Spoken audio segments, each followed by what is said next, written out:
na nossa absoluta saga aqui pelo absolutismo europeu, né? Falamos aí do absolutismo ibérico, Espanha e Portugal, francês, lá com os capetos, né? E vamos falar aqui como o surgimento do absolutismo nas terras inglesas, lá do David Beckham e tudo mais, né? Gente, a Inglaterra era um reino, ela fazia parte, na verdade, da França, uma possessão francesa, e aonde o Guilherme, o Conquistador, nobre francês, declara a sua independência, declara que vai criar um reino ali, né? Então, o primeiro rei inglês era francês. Olha que coisa meio louca, mas é isso. E ele não tinha só onde hoje está a Inglaterra, as terras dele avançavam até o continente, onde hoje pertence ali as regiões ali da França. Ele tinha todas essas possessões. E o que ele fez? Ele confiscou as terras e redistribuiu mais de 5 mil feudos. Então ele criou toda uma rede de feudos, né? Ligadas pelo juramento de fidelidade a ele. Então, os senhores feudais, a qual ele distribuiu esses feudos, faziam o juramento de lealdade a ele. Depois de Guilherme, nós tivemos aí a figura de Ricardo, Ricardo Coração de Leão, grande guerreiro, né?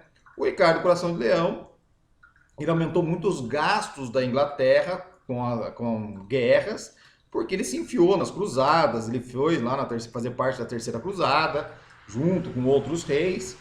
Ele gastou, ele foi um cara que procurou o Santo Graal, cálice, né? Que nas lendas artunianas, né, do Arthur, se fala que era o cálice que Jesus celebrou sua última refeição com os apóstolos e depois, quando ele estava sendo crucificado, esse mesmo cálice, vai coincidir, esse mesmo cálice, foi recolhido um pouco de sangue dele ali por José de Arimateia, que levou o cálice. Dizem que quem tem o cálice, quem tomado o cálice, né, teria poderes. Isso é até abordado no filme Indiana Jones e a Última Cruzada, quem, um filminho aí, ó, antiguinho, mas vale a pena assistir, filme da minha infância, mas um filme legal. Ele até aborda essa questão aí do cálice sagrado, né? Mas enfim, pessoal, o que vai acontecer? O Ricardo Coração do Leão vai ferrar ali as finanças da Inglaterra e vai sobrar o pepino para quem? Por João. E João sem terra. Porque quando ele vai, ele tem que deixar alguém, ele deu próximo da sucessão do trono, João, seu irmão ali, vai sucedê-lo. O João, ele vai ser chamado de João Sem Terra. Por que ele é sem terra? Ele era do MST? Não, ele não é do MST. Mas podia ser, né? Porque ele tinha terras dele na França durante a questão das guerras, dos 100 anos e tudo mais. Ele perde as suas terras ali para os franceses. Então ele era chamado de João Sem Terras, era um nobre por uma questão de sucessão real. Ele era poderoso, mas não tinha terras. Naquela época você tinha que ter terras. Quanto mais terras, mais homens você tem na sua terra, e quanto mais homens, mais soldados, maior é o seu exército. Esse é o poder todo ali, né? Porque não tinha isso. Então o João ele tenta equilibrar as contas da Inglaterra, o Ricardo, Coração de Leão, lascou com tudo, e aí ele tem que fazer todo um sistema de tributos, e tributos contra quem? Aí você lembra da história do Robin Hood, João Sem Terra, você vai lembrar do quê? Dele cobrando do imposto dos pobres. Mas não foi isso não, essa daí é a lenda do Robin Hood, que aliás, Robin Hood não existiu. O João sim, mas o Robin Hood em si não, tá? Embora nós temos lá a floresta de Sherwood, né? Essa floresta existe, mas o Robin Hood, personagem lendário, mas a figura do João Sem Terra, o que nós teremos aí na figura do João Sem Terra?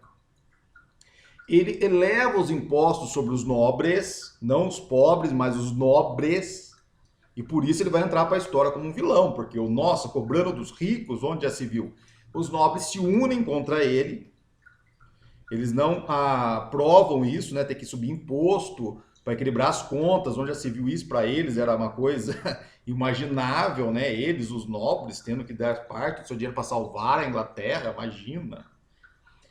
E eles, mas eles tinham um problema. Se você elimina o João, você cria um problema de sucessão, porque o Ricardo se escafedeu lá para as guerras, não deu mais notícia, não vai ter um retorno. E não tinha herdeiros. Então, quem vai herdar a Inglaterra? Você vai ter uma disputa pelo trono que não vai ser legal para um país que já está arrasado ali por uma questão financeira. Então, o que os nobres fizeram? Eles se reúnem e fazem a Magna Carta, a Carta Grande. É a primeira Constituição do mundo. O que é Constituição? A lei máxima. Você pode criar qualquer lei, mas você tem que obedecer à lei máxima de um país. No Brasil você tem uma Constituição, uma lei máxima, e qualquer lei, qualquer mando e desmando tem que estar de acordo com ela. Ela orienta tudo. E nessa Magna Carta, nessa Constituição, que os nobres, né, com o apoio de burgueses, né, porque o burguês também não queria pagamento de impostos, né, os comerciantes, aí eles criam lá o parlamento, onde se fala, parlamento ali, onde os burgueses são representados, e a Câmara dos Lordes, onde os nobres, grandes nobres, são representados. Eles fazem a Magna Carta e obrigam o João, ó João, você quer continuar como rei? Beleza, mas você vai assinar, e um dos termos da Magna Carta é que o rei não pode subir imposto, uma moeda que seja no imposto, sem autorização do parlamento. Então o rei, ele teria que ter permissão para subir o imposto daqueles caras que compõem o parlamento, né? Então a gente já sabe que dificilmente vai ter aumento sobre eles. Então a Magna Carta tem essa importância, ela limitou o poder do rei e fortaleceu o parlamento. Isso daí é o que marca a Inglaterra. Só que depois nós vamos ter um outro episódio. Uma outra história aí. Que é qual? Nós vamos ter a Guerra das Rosas. O que foi a Guerra das Rosas? A Guerra das Rosas foi uma guerra sobre a sucessão do trono inglês, em que você teve duas famílias que tinham direito ao trono, os Lancaster e os Yorks. E essas famílias, né, na época se usava o brasão para marcar as famílias, até porque numa questão de guerra você usava o símbolo para saber quem é quem, né? Antes de você sair dando espadada, lançada e tudo mais aí, você tinha que ver lá, o cara usava o brasão para se identificar, você sabia quem era quem. E nisso daí, nessa guerra das duas rosas, aí você tinha lá uma família com a rosa vermelha e uma família com a rosa branca. E essa guerra durou quase 100 anos. Olha, né, como que a Inglaterra se enfiou em tudo quanto era problema aí. Então, nessa guerra das duas rosas, ela vai morrer muitos nobres, que eles eram os guerreiros, eles lutam, vai morrer, vai deixar de produzir, a população vai sair de um lugar para o outro, fugindo dos conflitos, a Inglaterra piora a sua situação financeira. Até que surge quem? Surge a figura do Henrique VII. Quem que é o Henrique? O Henrique é um cara, ele é filho de uma Lancaster, a mãe dele era uma Lancaster, então ele tinha o sangue Lancaster, e ele se casa com uma York. Ou seja, ele unifica as duas famílias. Se as duas famílias têm poder autônomo, eu então agora tenho o poder total, porque eu tenho o poder, o sangue das duas, né, o sangue das duas famílias aí, né? Então dá início à dinastia dos Tudors, ou seja, numa guerra entre duas famílias venceu a terceira família. Então o Henrique, ele tem lá seus filhos, né? Ele vai dar, então ele confisca as terras dos nobres que morreram em batalhas, mas ele unifica, aumenta o seu poder, sua força em relação a isso. Numa Inglaterra fragilizada, era necessário um rei, um líder, então, com poder. Ele vai ser esse cara. Só que aí ele vai ter o seu filho, o Arthur, não o rei Arthur, né, da espada, das lendas lá, mas o rei, o Arthur, que se casa com Catarina da Espanha. Era um acordo com o governo espanhol, governo rico, poderoso, era uma grande potência na época. A Inglaterra era um país, um reino enfraquecido. Casa seu filho, então, para fazer uma aliança financeira, militar e o diabo a quatro aí com os espanhóis. E o que vai acontecer? O Arthur morre. Ele morre, não tem herdeiros. E aí sobra o reino para o seu irmão Henrique, que vai vir a ser o Henrique VIII. Só que para manter aliança com a Espanha, e o rei espanhol não tinha uma outra irmã lá para o cara casar, ele teve que casar com quem?